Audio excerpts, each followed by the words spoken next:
بسم اللہ الرحمن الرحیم۔ جماعت ہفتم کے عزیز طلبہ کرام، السلام علیکم ورحمۃ اللہ وبرکاتہ۔ بیٹا ایک دفعہ پھر مشق پر مشتمل ویڈیو کے ساتھ آپ سے دوبدو ہیں، یعنی آپ سے ہم کلام ہیں، آپ کے روبرو ہیں۔ گزشتہ ویڈیو میں بیٹا ہم نے نظم قصہ ایک دعوت کا اس کی بلند خوانی کی تھی، اور آپ کو ہدایت بھی دی گئی تھی کہ آپ نظم قصہ ایک دعوت کا سرِ ورق کاپی میں بنائیں گے۔ امید ہے کہ آپ اب تک بنا چکے ہوں گے۔ آج ہم مشق کا آغاز کر رہے ہیں۔ مشق کے سوالات کتاب کے صفحہ نمبر 84 پر موجود ہیں، صفحہ نمبر 84 یعنی کہ پیج 84 پر۔ بیٹا مشق سے قبل اولاً تو آپ الفاظ و معانی جو حصہ فرہنگ میں دیے گئے ہیں وہ تحریر کریں گے، اور الفاظ و معانی حصہ فرہنگ میں محض 4 پر مشتمل ہیں، 4 الفاظ ہیں جن کے معانی کے ساتھ آپ کو تحریر کرنا ہے انہیں۔ اس لیے میں نے بورڈ پر انہیں لکھنے کی ضرورت نہیں سمجھی۔ امید ہے کہ آپ پہلے ترتیب کے مطابق الفاظ و معانی حصہ فرہنگ سے دیکھ کر تحریر کریں گے، اور پھر اس کے بعد مشق کی جانب آئیں گے۔ ٹھیک ہے بیٹا، تو سب سے پہلے تو کتاب سامنے رکھیے، صفحہ نمبر 84 ملاحظہ فرمائیے۔ صفحہ نمبر 84 پر آج آپ کو سوال نمبر 1 کے تحت 5 سوالات دیے گئے ہیں۔ ٹھیک ہے بیٹا، میں پہلے تو سوالات آپ کے سامنے پڑھ دیتا ہوں، آپ سماعت فرما لیجئے۔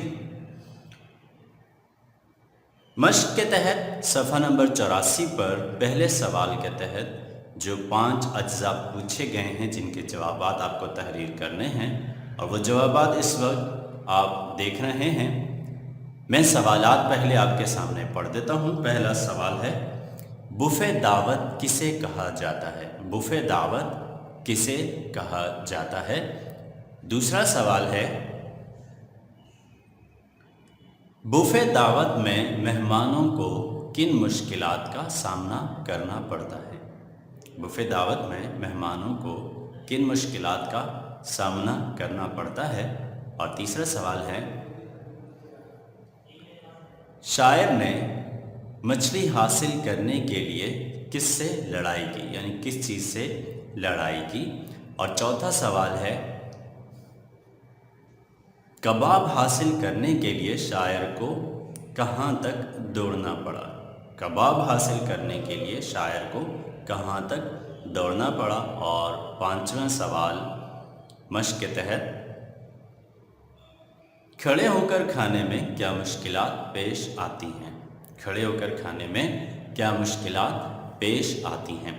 یہ تو ہیں بیٹا 5 سوالات جو صفحہ نمبر 84 پر دیے گئے ہیں، جو کہ آپ نے سماعت فرما لی ہے۔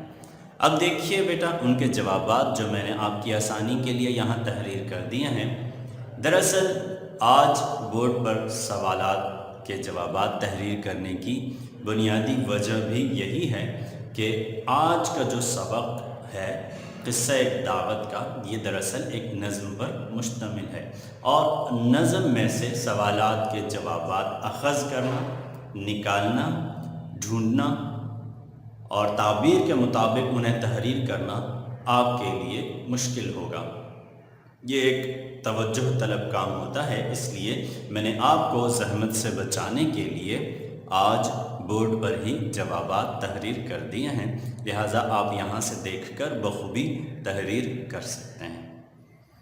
آج میں نے لکھتے وقت کچھ تھوڑی سی تبدیلی بھی کی ہے انداز میں۔ ضروری نہیں کہ آپ اسی انداز میں تحریر کریں، اگر آپ بالکل اس انداز میں تحریر کر سکتے ہیں تو بہت خوب ہے بیٹا، کہ آپ کو نئی ایک ڈھنگ اور نئے ایک طریقے سے آپ کو روشنائی ہوگی، آگاہی ہوگی۔ لیکن اگر آپ اپنی خوبصورت تحریر میں ہی لکھ لیں تو وہ بھی کافی سمجھا جائے گا۔ ٹھیک ہے بیٹا، پہلے سوال کا جواب دیکھیے۔ پہلا سوال ہے، بوفے دعوت کسے کہا جاتا ہے؟ تو اس کا جواب جو میں نے یہاں آپ کے لیے تحریر کیا ہے، وہ دعوت جس میں میزبان کی طرف سے، وہ دعوت جس میں میزبان کی طرف سے کھانا ایک جانب سجا دیا جاتا ہے۔ آپ جانتے ہیں بیٹا میزبان کسے کہتے ہیں؟ جی ہاں، میزبان مہمان نوازی کرنے والا، مہمانوں کا استقبال کرنے والا اور مہمانوں کی آؤ بھگت کرنے والا، ٹھیک ہے بیٹا، تو اسے میزبان کہا جاتا ہے، ٹھیک ہے، جس کی طرف سے دعوت دی گئی ہو، جس کی طرف سے مہمانوں کو مدعو کیا گیا ہو، اسے میزبان کہتے ہیں، ٹھیک ہے۔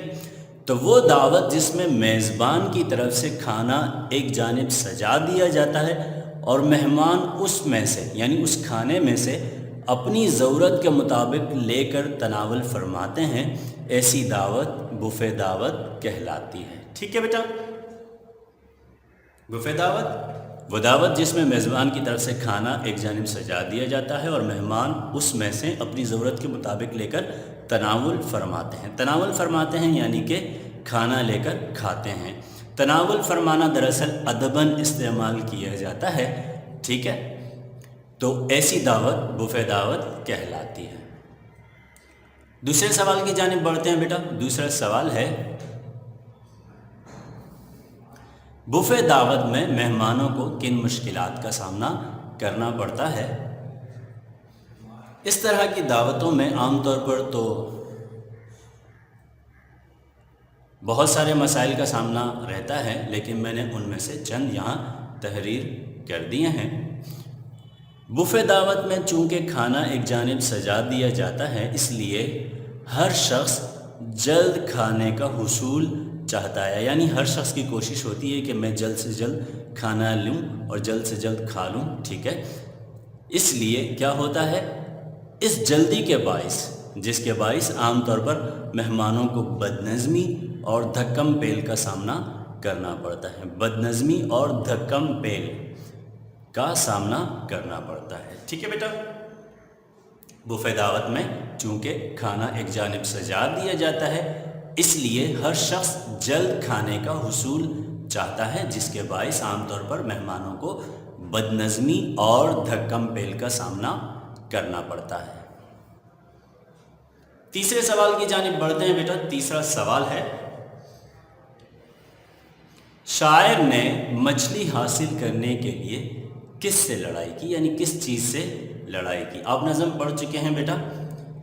شاعر کہتے ہیں کہ مچھلی کے حصول کے لیے بڑی کوششیں کی، لیکن بالآخر میں چھری کانٹے کے ساتھ ہی الجھا رہا اور چھری کانٹے سے ہی دل بہلاتا رہا، یعنی کہ مچھلی تو نہ ملی، البتہ چھری اور کانٹے سے ہی میں نے گزارا کر لیا اور انہی کے ساتھ لڑتا رہا، ٹھیک ہے۔ اسی کو میں نے یہاں ایک جملے میں تحریر کیا ہے، بقول شاعر، یعنی شاعر کے مطابق جس طرح کے شاعر نے فرمایا ہے، بقول شاعر اس نے مچھلی حاصل کرنے کے لیے محض چھری کانٹے سے لڑائی کی، یعنی مچھلی تو نہ ملی، صرف چھری کانٹے کے ساتھ ہی وہ وقت گزاری کرتا رہا، ٹھیک ہے۔ چوتھا سوال ہے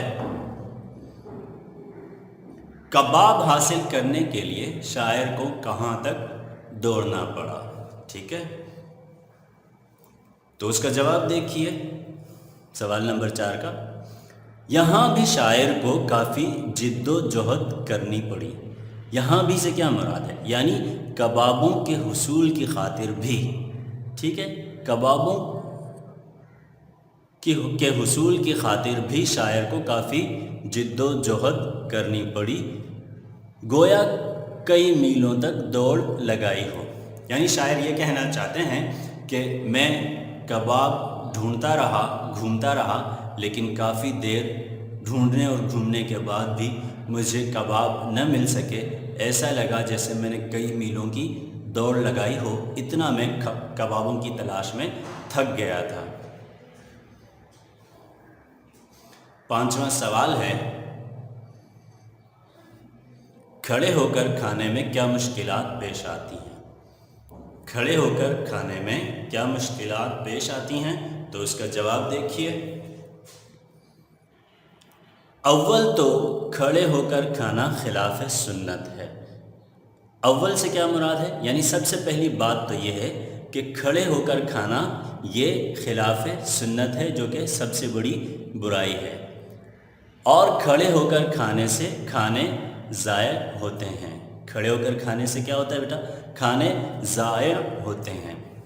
چونکہ آدمی جس وقت بھوکا ہوتا ہے وہ اپنی بھوک کے مطابق کھانا لے لیتا ہے، لیکن عام طور پر ہوتا یہ ہے کہ کھڑے ہو کر کھانے میں آدمی جلدی شکم سیر ہو جاتا ہے۔ شکم سیر سے مراد یہ ہے کہ جلدی پیٹ بھر جاتا ہے، اور وہ کھانا جو اس نے زائد طور پر لیا ہوتا ہے وہ بچ جاتا ہے یا پھر ضائع ہوتا ہے۔ ٹھیک ہے، تو ہم نے دیکھا ہے کہ جن محفلوں میں کھڑے ہو کر کھانا کھایا جاتا ہے عام طور پر کھانا بچ جایا کرتا ہے۔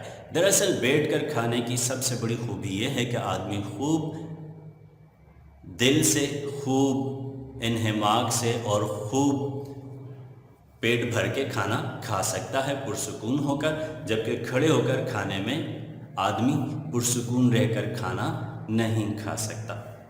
تو اس لیے میں نے یہاں تحریر کیا ہے کہ کھڑے ہو کر کھانے سے کھانے ضائع ہوتے ہیں، کپڑے بھی گندے ہو جاتے ہیں۔ عام طور پر یہی ہوتا ہے کہ کھانا جو ہے وہ کپڑوں پر گر جاتا ہے، اس لیے کپڑے بھی گندے ہو جاتے ہیں، اور دیکھنے والوں کو بھی معیوب لگتا ہے۔ معیوب کا مطلب ہے عیبدار، یعنی برا لگتا ہے۔ دیکھنے والوں کو بھی برا لگتا ہے، اس لیے کھڑے ہو کر کھانا نہیں کھانا چاہیے۔ ٹھیک ہے، میں ایک دفعہ پھر دوہرا دیتا ہوں۔ اول تو کھڑے ہو کر کھانا خلاف سنت ہے، اور کھڑے ہو کر کھانے سے کھانے ضائع ہوتے ہیں، کپڑے بھی گندے ہو جاتے ہیں، اور دیکھنے والوں کو بھی معیوب لگتا ہے۔ ٹھیک ہے بیٹا، اس طرز پر آپ نے سوال نمبر 1 کے تحت دیے گئے 5 سوالات کے جوابات تحریر کرنے ہیں۔ سوال نمبر 2، جیسا کہ آپ جانتے ہیں خالی جگہوں پر مشتمل سوال ہے، مصرعے مکمل کرنے ہیں، وہ انشاءاللہ آپ کتاب میں ہی مکمل کر لیں گے انشاءاللہ۔ ٹھیک ہے، اس طرح بیٹا آپ آج کی ویڈیو میں سوال نمبر 1 اور سوال نمبر 2 کے جوابات سے آشنا ہوئے بیٹا۔ تو آج کا کام نوٹ فرما لیجئے، آپ کا آج کا کام بہت آسان اور مختصر سا ہے۔ سوال نمبر 1 اور سوال نمبر 2 مکمل کریں، جن میں سے سوال نمبر 1 کے جوابات جیسے کہ ویڈیو میں دیے جا رہے ہیں آپ کاپی میں تحریر کریں گے، جبکہ سوال نمبر 2 کا جواب آپ محض کتاب میں ہی تحریر کر لیں گے۔ ٹھیک ہے بیٹا، آج کے لیے فقط اتنا ہی۔ اپنے تمام اساتذہ کرام کو دعاؤں میں یاد رکھیے گا۔ السلام علیکم ورحمۃ اللہ وبرکاتہ۔